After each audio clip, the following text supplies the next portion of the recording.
Luego del video que vieron, que espero les haya servido para una reflexión también eh, oportuna, necesaria, integral, quiero empezar por una reflexión, recomenzar, diría, una reflexión inicial.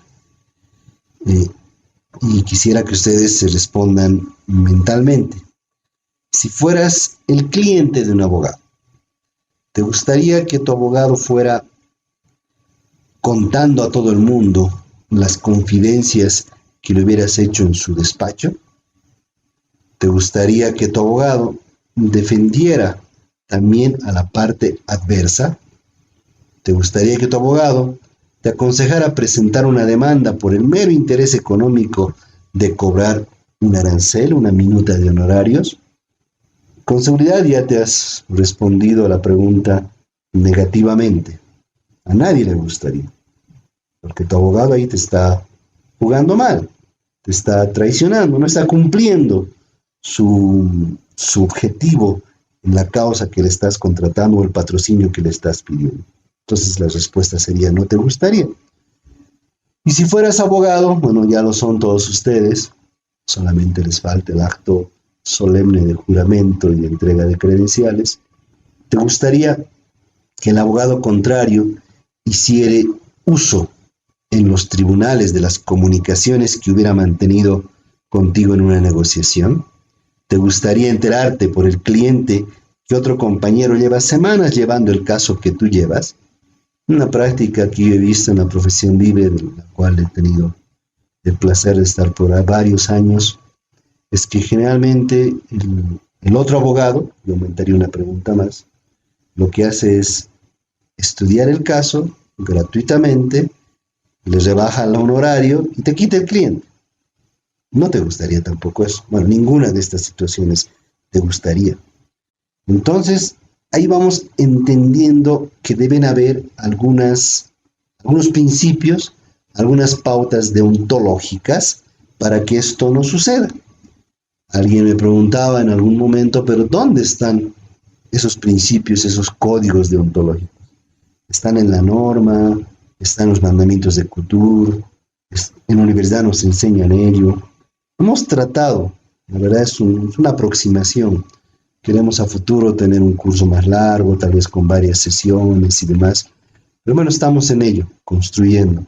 Pero aquí hemos tratado de encontrar algunos códigos deontológicos, pero sin duda cuando ya empecemos a desarrollar cada uno de estos, que es a continuación, se van a dar cuenta que de cada uno podemos hacer no voy a exagerar un curso, pero por lo menos una hora de charla. Me refiero a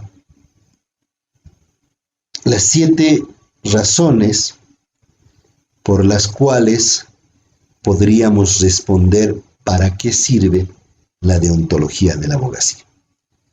Más adelante veremos un concepto más filosófico, pero hasta aquí podríamos decir que la deontología es esencial para el abogado y para el colectivo de la abogacía.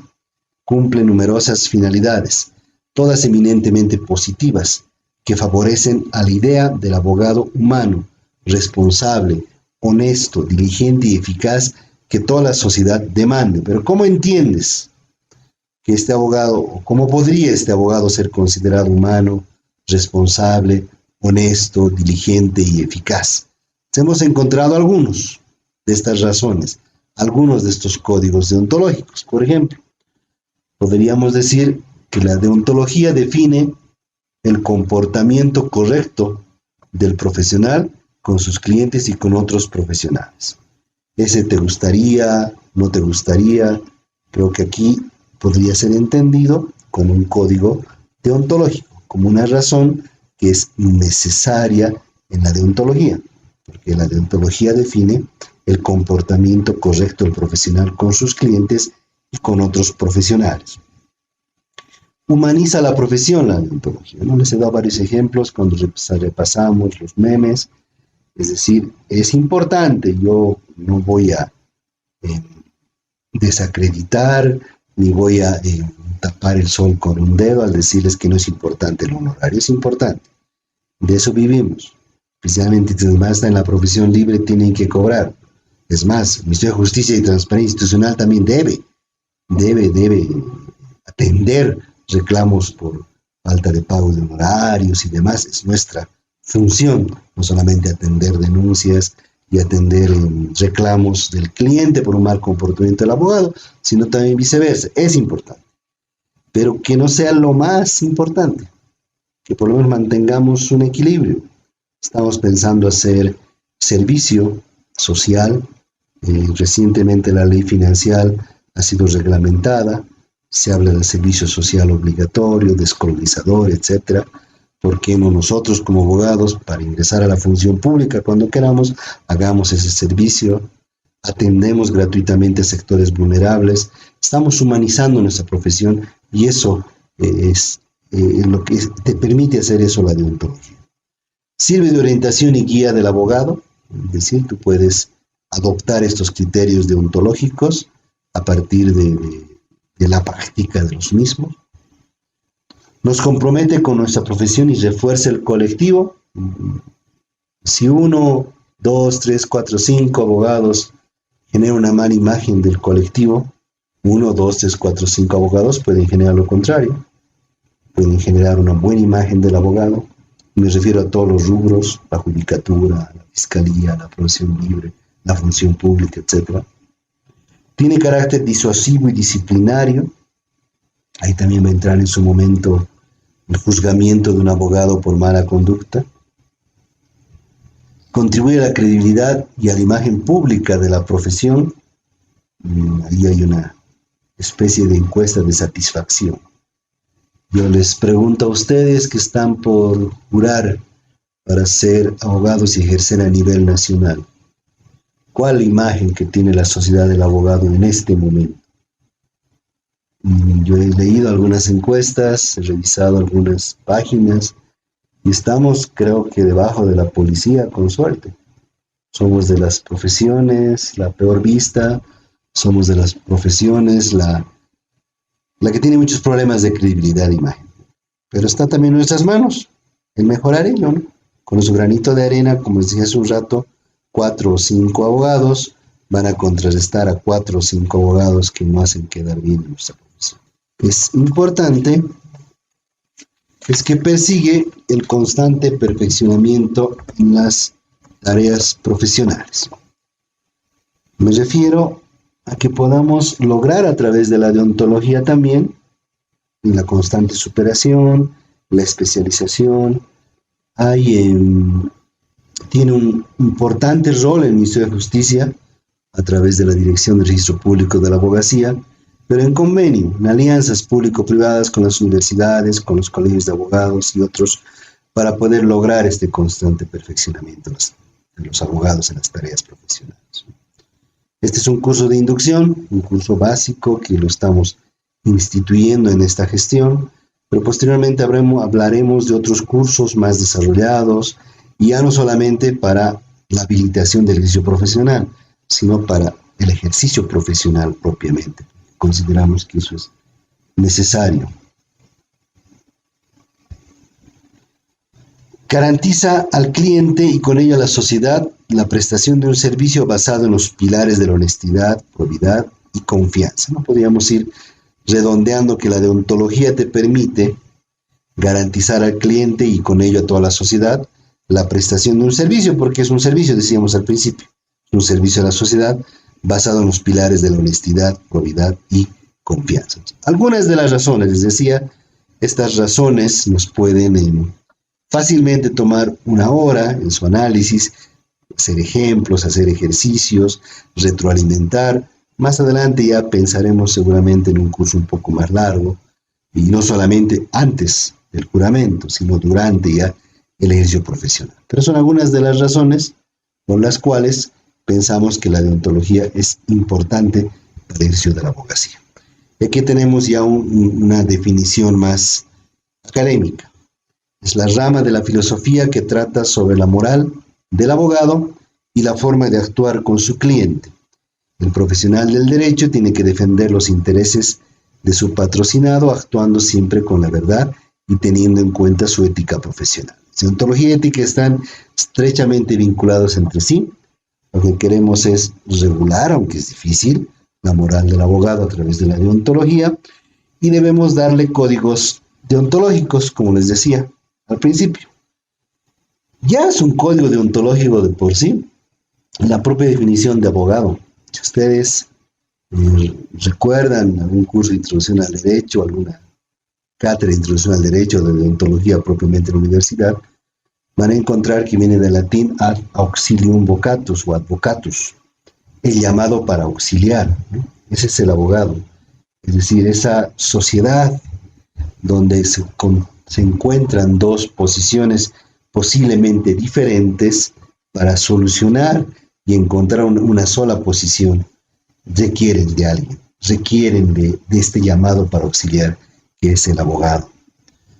Podríamos definir simplemente recogiendo nuestra ley de la abogacía como a los abogados y abogadas como los profesionales que prestan un servicio a la sociedad en interés público, ejerce su trabajo bajo los principios precitados, por medio del asesoramiento y la defensa de los derechos e intereses tanto públicos como privados, mediante la aplicación de la ciencia y la técnica jurídica. Nos volvemos al concepto de servicio a la sociedad, servicio social. Sumamos un elemento más, interés público. Y tercero, en cualquier lugar donde estés. Puede ser servidor público, profesión libre, juez, fiscal. Siempre va a ser la abogacía una actividad al servicio de la sociedad, una actividad de interés público y donde debemos demostrar nuestra máxima capacidad académica, experiencia y demás, así como el cumplimiento de los códigos deontológicos que tenemos a nuestro alcance, a los cuales me voy a referir ahora. Es una idea, una aproximación. Estoy seguro que si alguien se interesa en profundizar, les vuelvo a repetir que más adelante seguramente profundizaremos este curso de inducción o esta charla de inducción. Vamos a encontrar otros códigos deontológicos. Y una aproximación. En la misma ley de la abogacía y en su decreto reglamentario encontramos códigos deontológicos. Pero si vamos más arriba, en la Constitución Política del Estado vamos a entrar códigos deontológicos. Si vamos más abajo también, en los fallos que van dictando los tribunales ordinarios, los administrativos, los propios de los colegios de abogados y ojalá pronto de nuestro Tribunal de Ética de la Abogacía, vamos a encontrar códigos deontológicos que le he puesto el término positivados. Es decir, no únicamente lo tenemos a CUTUR para definir este norte. Vamos a encontrar, por ejemplo, que el ejercicio de la abogacía, ya lo he dicho varias veces, es una función social al servicio de la sociedad, del derecho y de la justicia. Está nuestro norte, diríamos si estuviéramos haciendo una ley, nuestro alcance, sociedad, derecho y justicia. Los principios no son otra cosa que códigos deontológicos y están en la ley, en el artículo 4 de la 387. Independencia, idoneidad, fidelidad, lealtad, libertad de defensa, confidencialidad, dignidad. Vamos leyendo, ustedes hagan el ejercicio, si tuviéramos más tiempo leeríamos uno por uno, qué dice o cómo define la ley 387 cada uno de estos principios. Y en contrario sensu, podemos hacer dos ejercicios.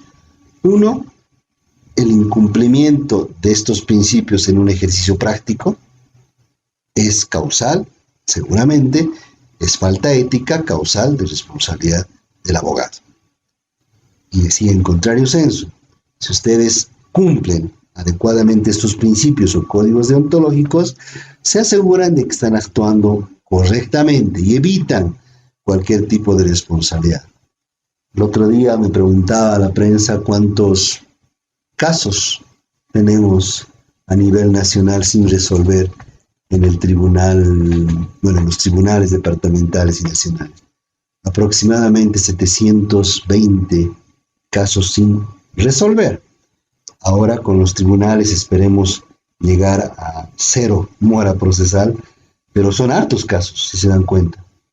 Es cierto, desde el 2013 que no funcionan los tribunales, pero igual, son muchísimas denuncias contra abogados, muchísimas denuncias contra abogados y no estamos considerando los casos que están siendo tramitados y resueltos en los colegios departamentales de abogados. Es decir, van a sumar más aún, algunos resueltos, algunos en trámite, aproximadamente son 2.000, si suman ya estamos casi en 3.000 denuncias por faltas, por infracciones a la ética de la abogacía o incumplimiento de deberes del abogado. Pero ¿por qué? Me dirán, estoy mirando solamente los casos, la responsabilidad y demás, porque lamentablemente es la realidad. Por eso nos están juzgando, por eso nos están mirando mal como abogados. ¿Pero qué hago? Preguntarán ustedes para evitar que yo esté, ojalá nunca, toque en madera en una denuncia, que me presente un cliente o un grupo de clientes.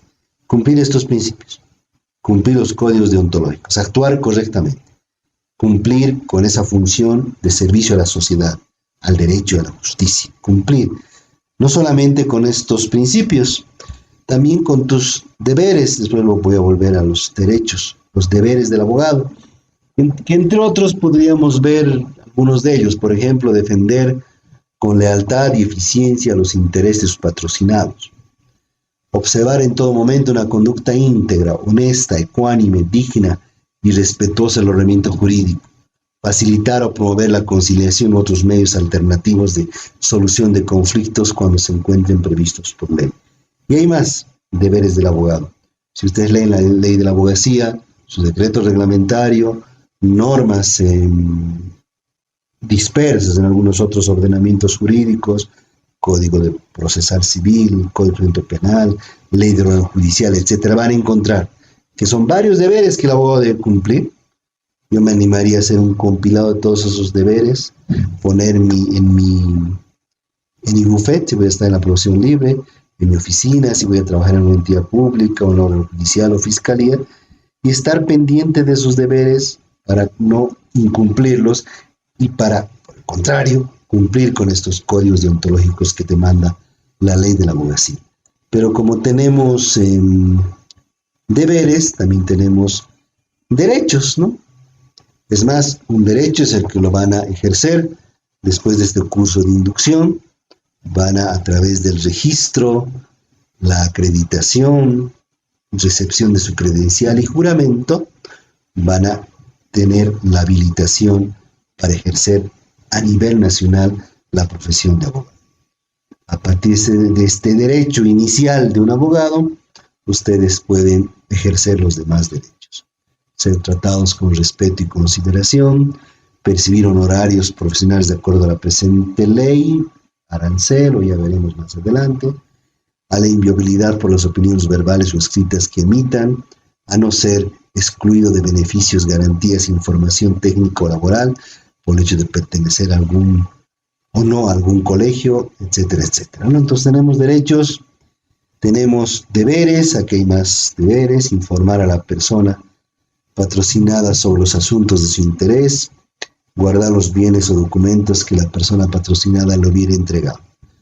Yo me animaría a decirles, pongan derechos, pongan deberes, pongan los principios de la abogacía y terminen con este manual, yo diría, decálogo del abogado que ya nos presentaba nuestro tratadista y jurisconsulto Couture, cuando nos decía que el abogado debe, ante cualquier, entre otras, ¿no?, ante cualquier controversia o diferencia que encuentre en un caso entre la justicia y el derecho, privilegiar siempre la justicia antes que el derecho.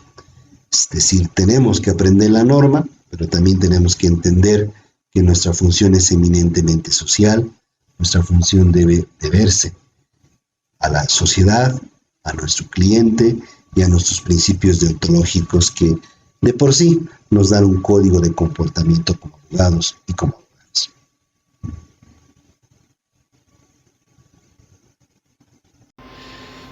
Bueno, quisiera que como parte de esta retroalimentación que hemos hecho, esta inducción a la deontología, ética, transparencia en la abogacía, podamos, como un recuerdo de este curso y de la matriculación que cuyo juramento van a hacer enseguida, quisiera que puedan al menos bajar este documento de CUTUR, el decálogo del abogado, y ponerlo en sus oficinas donde trabajen. Bufet, servicio público, fiscalía, órgano judicial.